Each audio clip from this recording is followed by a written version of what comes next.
Radio کارواں Florida اور T V کارواں Canada کی جانب سے طارق نسیم حاضر خدمت ہے۔ سلام قبول فرمائیے گا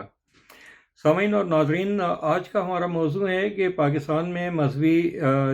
جماعتوں کی جانب سے ریاست کو یرغمال بنا دینے کے جو کارروائی چل رہی ہے آج کل، اس کے بارے میں ہم کچھ بات کرنا چاہتے ہیں۔ پہلی بات تو یہ ہے کہ جو جماعتیں اسلام کے نام پر، مذہب کے نام پر قائم ہوں اور اس کے بعد وہ سیاست میں حصہ لینا شروع کر دیں تو انہیں قطعی طور پر مذہبی جماعتیں نہیں سمجھا جانا چاہیے، بلکہ وہ مذہب کا نام لے کر، مذہب کی آڑ میں، مذہب کا پردہ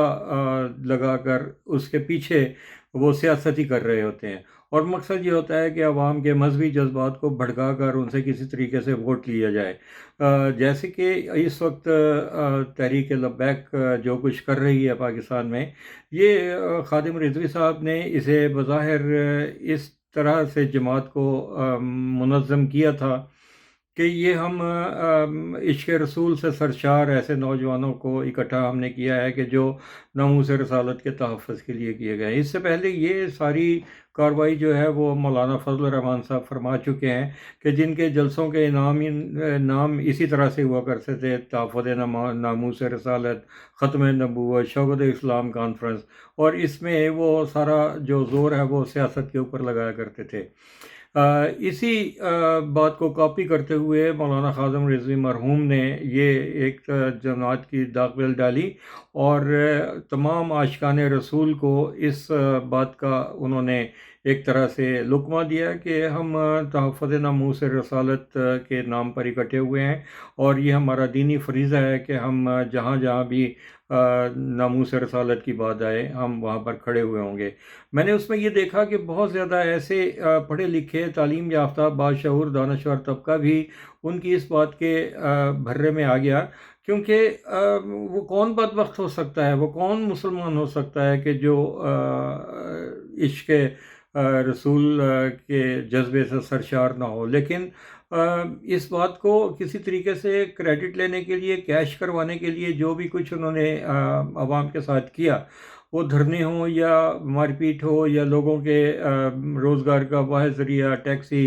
یا ان کا رکشہ جلا دینا، موٹر سائیکلیں لوگوں کی جلا دینی،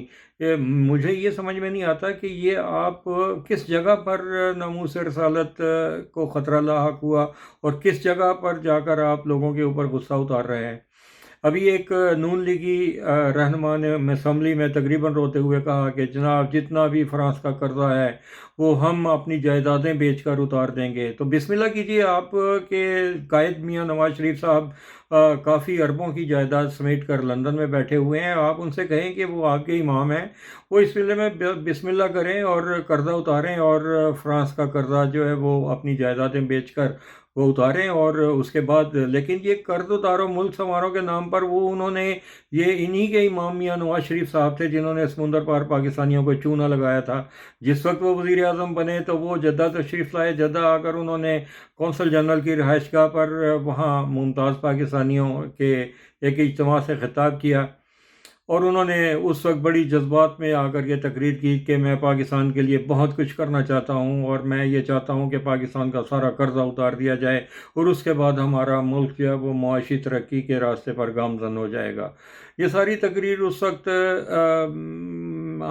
ظاہر ہے کہ میرے ساتھ اور بھی بہت سے لوگ نے، ہم نے اس جذباتی نعرے کو بڑا سنجیدگی سے لیا۔ میری والدہ محترمہ بھی ان دنوں میں حج اور عمرہ کی غرض سے ہمارے پاس مکہ مکرمہ میں آ کر تشریف فرما تھیں، اور انہوں نے جب یہ ساری بات سنی تو انہوں نے مجھ سے یہ کہا کہ آپ اپنا جو بھی آپ کے پاس ہو، وہ اس وقت ملک کو ضرورت ہے تو آپ اس میں اپنا حصہ ڈالیں۔ اس سے پہلے ہمارا بڑا بھاری نقصان ہو چکا تھا، جو bank of credit and commerce international کا آغا ثنا آبادی کا جو بینک تھا، ہم نے اپنی ساری رقومات جو ہے وہ ان کی لنڈن برانچ میں جمع کروائی تھیں، لیکن وہ بعد میں وہ بینک ڈوب گیا اور ہمیں اس کا کافی خسارہ اٹھانا پڑا۔ اس کے بعد یہ میاں صاحب تشریف لائے، انہوں یہ جذباتی نعرہ دیا، اور اس وقت ہم یہ سوچ رہے تھے کہ اپنی جمع شدہ پونجی جو ہے وہ جو باقی بچ گئی تھی BCCI سے، اس کو لے کر پاکستان جائیں گے، ہم وہاں اپنا گھر بنائیں گے، اور اس طرح سے ہمارے بچے جو ہے وہ وہاں تعلیم حاصل کریں گے۔ لیکن میاں صاحب کے نعرے کہ وہ اتنا پرفریب تھا کہ اس میں ہم اس جال میں آ گئے، اور ہماری طرح سے ہمارے ایسے مزدور طبقہ جو تھا جو خون پسینے کی کمائی، اندازہ کریں کہ سعودی عربیہ کی اتنی تپش جو تھی، وہاں کی گرمی جو 50 ڈگری سے اوپر بھی چلے جاتی تھی، اس میں وہ جھلستی ہوئی دھوپ میں کام کرنے والے محنت کش، انہوں نے اپنے جو ڈالروں میں رقم بنوائیں اور انہوں نے یہ قرض اتارو ملک سمارو کے فراڈ میں جمع کروا دی ابھی۔ اور اس کے بعد میاں صاحب نے اس لندن میں فلیٹ لے لیے۔ ان دنوں میں ظاہر ہے کہ ان کو زر مبادلہ کی ضرورت تھی، اور وہ اگلے ہی سال انہوں نے لندن میں 1993 میں اپنے وہاں پر لندن میں فلیٹ خریدے، اور اس قرض اتارو ملک سمارو کے نام پر سمندر پار پاکستانیوں سے جو پیسہ اکٹھا کیا گیا تھا، زر مبادلہ اکٹھا کیا گیا تھا، اس کا ہمیں آج تک سراغ نہیں مل سکا۔ پاکستان گئے، وہاں میں یہ کہا گیا کہ وہ اسٹیٹ بینک میں ہے، اسٹیٹ بینک کے چکر لگاتے رہے۔ وہ کہنے لگے جی ہمیں تو پتہ ہی نہیں ہے کہ یہ اکاؤنٹ کون سا تھا، کہاں ہے، وہ پیسے آپ کے کہاں گئے۔ بہرحال ہم نے بھی اس سے صبر کر لیا۔ اب یہ میاں نواز شریف صاحب اپنے جو کارکنوں کے اور ایم این ایز کے ذریعے سے پاکستانی قوم کو ایک اور چمتکار دکھانے جا رہے ہیں کہ جناب ہم اپنی جائیدادیں بیچ کر فرانس کا قرضہ اتار دیں گے۔ تو جناب میاں صاحب بسم اللہ کریں، آپ اپنی جائیدادیں بیچیں وہاں لندن میں، اور وہ پاؤنڈز اور برٹش پاؤنڈز میں اور ڈالروں میں اسے منتقل کریں، اور پاکستان کے اوپر جو فرانس کا قرضہ ہے اربوں ڈالر ہے، آپ اس میں پہلے اپنا حصہ ڈالیں، اور اس کے بعد جو ہے وہ پاکستان میں جو آپ کے وڈیرے جاگیردار اور بڑے بڑے وہاں پر کھوکھر برادران ہیں، اور یہ جو تارڑ لوگ ہیں، یہ سب جن لوگوں نے ناجائز قبضہ مافیا بنائے ہوئے ہیں، یہ سارے جو ہے وہ اپنا اپنا حصہ ڈالیں اس میں، اور اس کے بعد پھر آپ غریب رکشے والے کو، کلفی والے کو، پاپڑ والا، فلودہ والا، یہ سارے امام بنے، اور ان کے پیچھے جو نیت امام کی سو میری، وہ پاکستانی مزدور طبقہ جو ہے وہ بھی ان کے پیچھے پیچھے چلتا ہوا جو ہے وہ اپنی اس میں حصہ ڈالے گا۔ اور اس کے بعد آپ یہ مجھے یہ بتائیے کہ انہوں نے یہ کون سا راستہ نکالا ہے کہ پاکستانی سفیر کو فرانس سے بلوا لیا جائے اور فرانس کے سفیر کو ملک بدر کر دیا جائے۔ بھئی اگر توہین رسالت کے جو خاکے تھے وہ ڈنمارک میں بنائے گئے تھے، اور اس کے بعد ڈنمارک کے ان خاکوں کی بنیاد پر نہ سعودی عربیہ میں کوئی جلاؤ گھیرائے ہوا، نہ کسی سعودی اور یا کوئی دوسرے عرب ملکوں میں نہ ایسی کوئی کارروائی نہیں ہوئی، بلکہ شہریوں نے اپنے طور پر یہ اس وقت یہ کیا تھا کہ ڈنمارک سے جتنی ڈیری کی مصنوعات آتی تھی ان کا بائیکاٹ کر دیا، اور سپر مارکیٹس والوں نے وہ تمام ڈیری کی مصنوعات ہٹا دیں، اور ان کے جو جہاز ڈیری مصنوعات سے جو مکھن اور یہ پنیر وغیرہ لے کر آتے تھے وہ بندرگاہوں پر پھنسے ہوئے رہ گئے، اور وہ سب ایکسپائر ہونا شروع ہو گئے۔ اس کے نتیجے میں ڈنمارک اپنے گھٹنوں کے بل آ گیا تھا، اور انہوں نے اپنے سفیر کے ذریعے سے سعودی حکومت کو یہ اپیل کی تھی کہ جناب آپ کسی طریقے سے یہ بائیکاٹ بند کروائیں۔ تو سعودی حکومت نے یہ کہا تھا کہ بائیکاٹ ہم نے نہیں کیا، حکومتیں یہ بائیکاٹ نہیں کیا کرتی، اگر شہری آپ کی مصنوعات کو نہیں خریدنا چاہتے تو آپ یہ دیکھیں کہ وہ کس وجہ سے آپ کی مصنوعات نہیں خرید رہے اور وہ آپ سے کیوں ناراض ہیں۔ یہی بات ہم اپنے فرانس کے بارے میں اپنے پاکستان کے شہریوں کو سمجھانا چاہتے ہیں کہ اگر آپ فرانس کی اس حرکت سے ناراض ہیں کہ جو انہوں نے ان خاکوں کو دوبارہ وہاں فرانس میں شائع کیا، اور اس کے بعد جس وقت مظاہرے شروع ہوئے وہاں پر ایک مناسب تعداد فرینچ بولنے والے مسلمانوں کی بھی ہے، انہوں نے بھی احتجاج کیا، اور سب سے زیادہ حق انہی کا ہی بنتا تھا کہ جو وہاں پر رہتے ہیں وہ وہاں پر احتجاج کریں اور اپنا راستہ نکالیں اور اپنی حکومت کے ساتھ بات کریں، کیونکہ ان کے ہاتھ میں ووٹ کی طاقت ہے کہ جس سے کے ذریعے سے وہ اپنی حکومت پر دباؤ ڈال سکتے ہیں۔ لیکن کیا پدی کا شور پڑا کہ ایک سیاسی جماعت اٹھ کر مذہب کے نام پر مقامی لوگوں کو پاکستان میں بھڑکا کر ان کے بزنسز کو خراب کر رہی ہے، وہاں قتل و غارت کروا رہی ہے، پولیس والوں کو وہ قتل کر رہے ہیں، اور اس طرح سے یہ کر کے تو یہ کیا ثابت کرنا چاہتے ہیں کہ آپ اس سے کسی یورپی ملک یا اقوام متحدہ میں پاکستان کی پوزیشن کو بہتر بنائیں گے؟ یہ پاکستان کی پوزیشن کو آپ بہتر نہیں بنا رہے، بلکہ پاکستان کو عالمی منظرنامے پر بدنام کرنے میں اپنا وہ حصہ ڈال رہے ہیں۔ تو براہ کرم آپ اس سٹانس سے پیچھے ہٹیں، اپنی اصلیت لوگوں کو بتائیں کہ ہم سیاست کر رہے ہیں، ہمارا مذہب سے کچھ لینا دینا نہیں ہے، ہم آج سب عاشقان رسول ہیں۔ کتنے لوگ ہیں، وہ کون بدبخت ہوگا کہ جو عشق رسول کی حامی نہ بھرے؟ ہمارا مال جان، ہمارے ماں باپ، بچے، اولاد سب ناموس رسالت پر قربان۔ یہ تو ہمارے ایمان کا ایک حصہ ہے کہ ہم اپنے رسول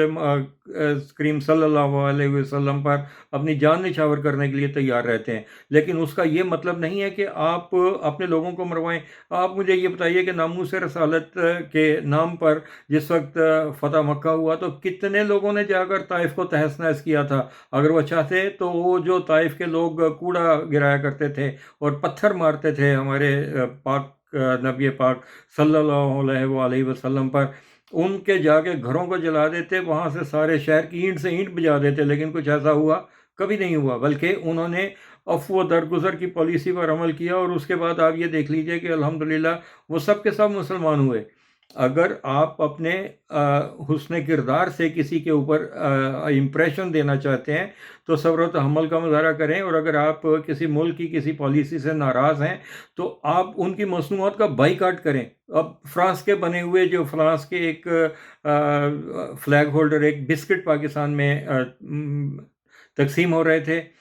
وہ پاکستان میں بنے ہوئے بسکٹ ہیں، لیکن لوگوں نے کہا کہ یہ چونکہ فرینچ ہیں اس وجہ سے ہم اس کا بائیکاٹ کر دیں گے، اور اس کے بعد کیا ہوا؟ وہ فہد مصطفیٰ بھائی مجھے 1 کروڑ دے دو، مجھے عمرے کا ٹکٹ دلا دو، آپ نے وہ کمرشل ٹی وی کے اوپر چلتے ہوئے دیکھا ہوگا، انہوں نے کہا کہ کروڑوں روپے کے انعامات جو ہیں وہ ہمارے بسکٹ کے پیکٹ میں سے نکل رہے ہیں۔ وہ بائیکاٹ جہاں سے نکلا تھا وہیں بڑھ گیا، اور لوگوں نے دھڑا دھڑ وہ بسکٹ یہ خریدنے شروع کر دی۔ یہ تو ان کا وہ جذبہ ایمانی تھا کہ جو بائیکاٹ سے شروع ہوا اور وہیں بائیکاٹ میں جا کر دھنس گیا۔ تو میرے معزز ناظرین اور سامعین، آپ اس بات کے اوپر غور فرمائیے کہ جو یہ عشق رسول کے نام پر اور